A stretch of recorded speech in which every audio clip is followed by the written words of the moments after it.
Hi, I'm Gary. I'm 58. I live in the UK and I suffer with dish. I've been putting some video clips together about dish, treatments, causes, my own personal experience of dish. I'd like to say that I'm not medically trained, I'm not a doctor, so what I'm saying today is purely my experience. I can't say that it's scientifically proven or anything like that. I'm just imparting what I know about dish, what I've learned about dish. Today is going to be a bit of a ramble, really, about what I believe causes dish. So again, this is something that that I've put together in my own mind based on myself. So some of you will say, well, actually, none of that applies to me. So I don't believe it. Um, so the first thing I want to talk about is genetics. I firmly believe there is a genetic connection. Um, my mother had scoliosis, so she had a slight twist in her spine. My sister's got kyphosis. I've got kyphosis. My auntie has got degenerative neck problems. Her head is now stuck forward like this. So I definitely think there's a genetic predisposition, not necessarily to dish, but I think that there is a predisposition to spinal problems. So that's the first thing. Secondly, I think that lifestyle has a bearing on dish. And again, I'm going to use myself as an example. So when I left school, I became a truck mechanic, and I spent most of my day swinging a large hammer around, lifting up gearboxes, bending over engines, filing, drilling, God knows what else. And I did that for quite a few years, and it was quite hard on my body. Um, then I moved into the office basically, and I spent most of my time leaning over a computer, so I had bad posture. And then I had an interest in motorcycles. I did a bit of racing. I came off the bike more often than actually stayed on it, so continually knocking myself about. And I'll come on to that in a minute. But basically, what I'm saying is that lifestyle that's grueling on your body, so maybe you're a farmer, maybe you're working in a heavy industry where you're, swinging heavy weights around and things like that. Lumberjacks, things like that. Heavy duty jobs, which are hard on your body. And also you might be doing sports that are hard on your body, horse riding or something like that. So your lifestyle is whatever you're doing, your job, or whether it's something recreational. If you're putting a lot of pressure and a lot of strain, a lot of abuse into your body, and you've already got that predisposition to dish, then I think that can then start to trigger the process. The last part of the puzzle, I believe, is diet and your metabolic state. And that's going to be the major part of what I'm going to be talking about today. And again, it's going to be quite subjective. Um, so if you look at, I'm using myself as the example. Before I was diagnosed with dish, I had bad posture. I had rounded shoulders. I had my chin stuck out like this, and I was overweight. I was a bit of a sugar junkie. I loved, sugary treats, fast food, crisps, soda, you name it. And my BMI was 28. I was about 2 stone overweight, and basically my blood pressure was going up as well. So before I was even diagnosed with dish, I had a lot of midriff weight that I was carrying, and you could almost say that I was pre-diabetic as well. The doctor said that you're overweight, your BMI is high, you've got high blood pressure, you need to start sorting yourself out. So I'm going to talk about that part of the dish puzzle today, because I think that's something that we can all have an influence on, because we can't change genetics. We can change the lifestyle. If I know if you've got a particular job and that's what you've done all your life, it's not going to be easy to be able to just get out of that and do something else. But if you're a farmer, maybe you employ someone to help you, and get someone in younger who's going to take away a lot of the heavy lifting and stuff like that. Maybe move more into the sort of administration side. If you're working in a foundry, again, there's not a lot you can do about it. You might have to seriously start considering doing another job. And I apologise to some of the people that have already stopped working because of dish. I know, again, it's a very variable disease. We're all in different stages of the disease. So some of us will have dish and we'll carry on working and try and work through it. Some people, it will get to a point where the dish is too much and they have to sort of semi-retire or retire. So I know that all of us are at different stages in terms of where we are with dish. The other thing that comes to mind, and again, I'm purely using myself as the example. I mentioned about bike racing. 4 or 5 years ago, I came off the motorbike on a track day.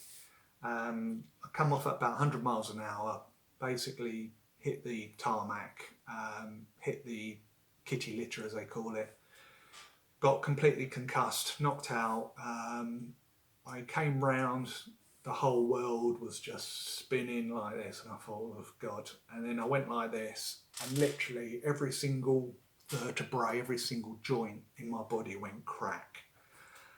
And I thought, oh, this is going to hurt. And later on, I was knocking back painkillers like crazy. But that was a massive shock to my body. And 6 months later, I got coccydynia. I've mentioned this before. It's basically tailbone pain. And I started wondering if it was something to do with the bike accident. So I went to see this specialist about getting my coccyx looked at. And basically he did some examinations and what have you, and he said your coccyx is not presenting as someone that would have a problem with the joint of the coccyx. He said your coccyx is completely seized. So he said let's do some x-rays, and he did some x-rays, and what he found, there was feathering on the tops of my pelvis, so like white spurs beginning to come on the top of my pelvis. And he basically said, I'm not going to touch your coccyx because you've got something else going on. He said, I don't know what it is. He said, you need to go and see a rheumatologist. And that's when I went to see the rheumatologist, got the x-rays done, and that's when he said, you've got dish. So the first thing that you do when you're told you've got dish is you say to yourself, why me? What's happened? What have I done that's caused dish? And I went through exactly that same thought process. So over the last 4 years, I've been slowly trying to piece together what caused dish for me, and this is why I'm sort of coming to these conclusions that 1, there was a genetic disposition, 2, I've abused my body, 3, there's been some sort of trauma that has triggered the reaction, and then diet. If you're overweight, pre-diabetic, and you're carrying weight, I think dish needs energy, and it needs quick release energy to be able to manifest in your body. So that's, if you like, that's the controversial bit. There's no scientific basis to that, but my gut feeling is that the dish needs energy, high energy, to do what it wants to do. Strangely enough, I had a winter vomiting bug about 2 or 3 weeks ago, and I couldn't eat anything for about 3 or 4 days. And in that time, all my pains started to ease off, and I thought to myself, well, that's weird. Why is that happening like that? And I just wonder whether I was starving dish of that energy that it needed. So I'm going to talk about diet today. I really do think that that's one area that we can all have an input in.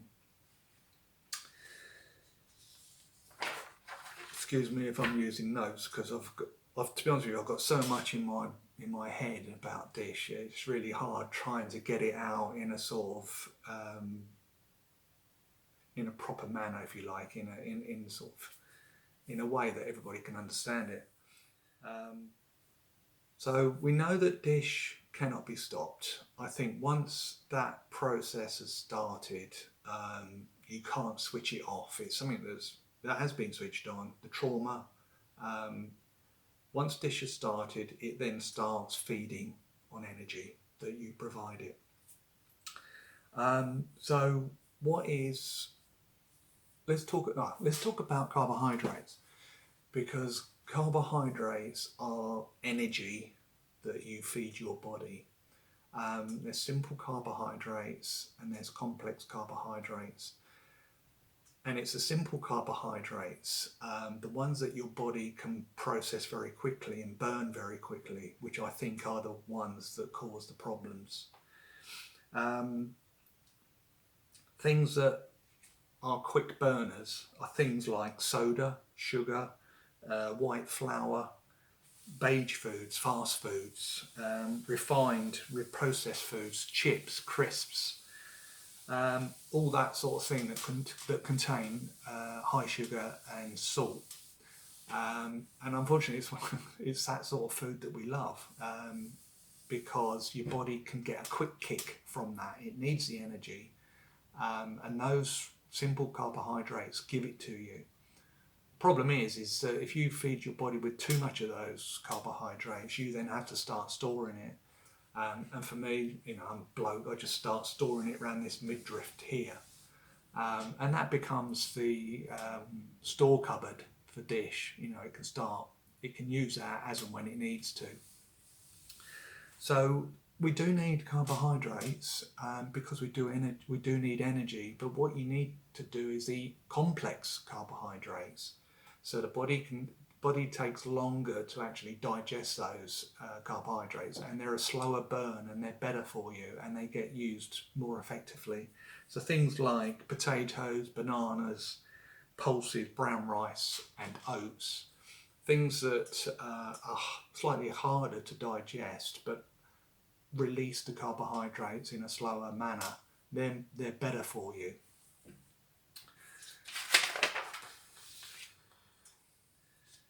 So what would you think we would class as a good diet? Well, first of all, let's talk about some of the diet fads. If you are carrying too many pounds and you want to get your BMI down to where it should be, so for a guy it's about 25, you might want to consider the keto diet. The keto diet basically cuts out those carbohydrates that I've been talking about, and you eat protein mainly and vegetables. And the protein, it's harder to digest, so your body actually uses more energy digesting protein. And so what happens is that over time your body then starts to go into ketosis, as it's called, where your body's using reserves in your body to actually digest the food that you're eating. And by using up those reserves, you start to lose weight. So it is a good diet for losing weight, but I'm not quite sure whether it's a good diet long term, because you do need carbohydrates. You do need those slow burners. You do need protein. So my view is that if you want to use keto to get the weight off, great. But then when you get down to your ideal BMI, then you want to stick to a calorie controlled diet. So it's basically looking at the calorific value of what you're putting into your body, keeping it to a minimum, or try and keep it to a certain level so that you don't start putting that weight back on again. So what is a good diet? Well, the first thing, and Liz keeps on telling me this, and I must admit I'm really bad at doing this, water. You should be drinking a lot of water during the day. And I must admit, I do find it, I do struggle to drink water. But if you think about it, these ligaments that we've got a problem with on dish, they're getting harder, they're getting more brittle. And if you're not drinking enough water, that starts to speed up that process. Let me try and give you an example. If you've got a bit of rope that's been left out in the sun, and imagine that's one of your ligaments, it goes very hard. And if you try and stretch it, it's not going to give much give. If you've soaked that that piece of rope in water overnight, and then the next morning you'll get hold of that rope and it will just give a little bit more. And that's what water's doing. It's like your internal moisturizer. When I went for that PT session the other day, the first thing, when Liz felt my back, she said, "You've not drunk enough water today." And she could tell because my skin just wasn't elastic how it should be. So the first thing is, and it's really important, is you've got to keep your water intake up, because it's good for the brain. I mean, your body's made of 60% water. So if you think of it that way, it's important that you keep on topping up your water, try and keep your body internally moisturized.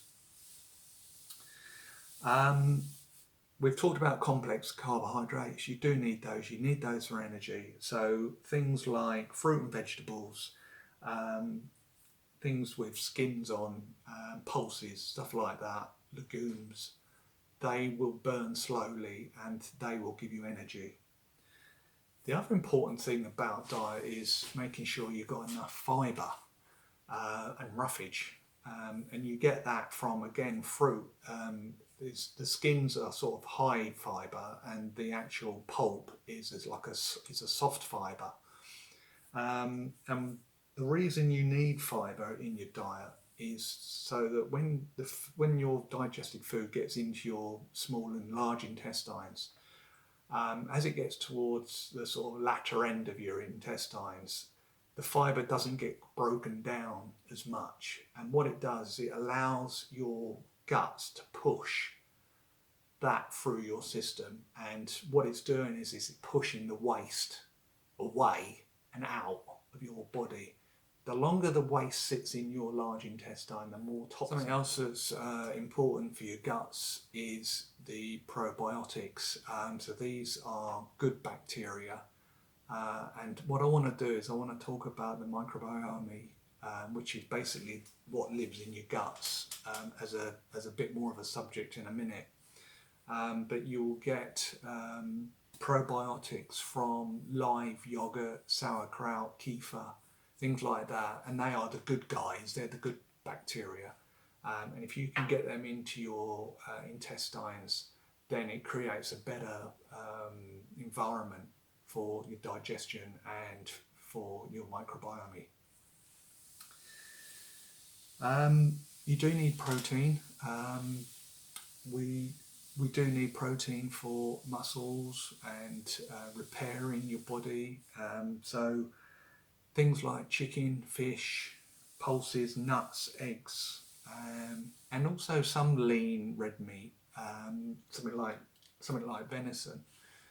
But they say that, well, there's some sort of scientific studies on red meat that it may be an inflammatory process. So I'm not entirely sure whether that's 100%. But whilst we're on the subject of inflammation, I've got one of these little charts for you. Inflammatory foods. So I don't know if you can see this, but this one is sugar, French fries, refined flour,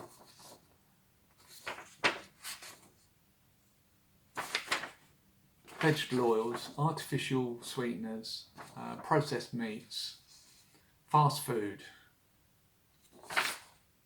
dairy products. I'm not going to go on to dairy products, I don't know enough about it, and fried foods. So these are supposedly inflammatory foods. And then we've got foods that help reduce inflammation. So we've got tomatoes, fruits, nuts, olive oil, leafy greens, and fatty fish. So these apparently are foods that help with inflammation, help reduce it.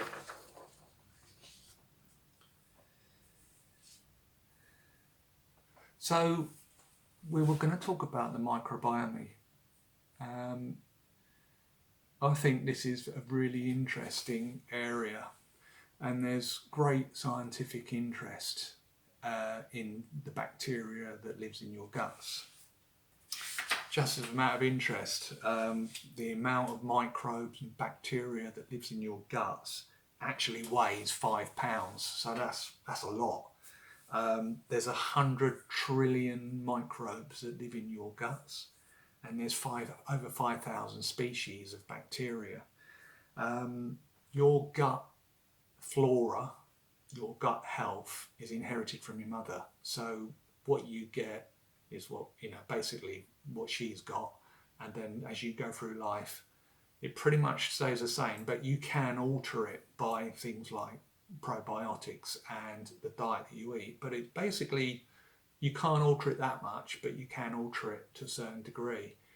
The reason that the scientific community is interested in that area is that they believe that certain imbalances in the microbiome can cause diseases.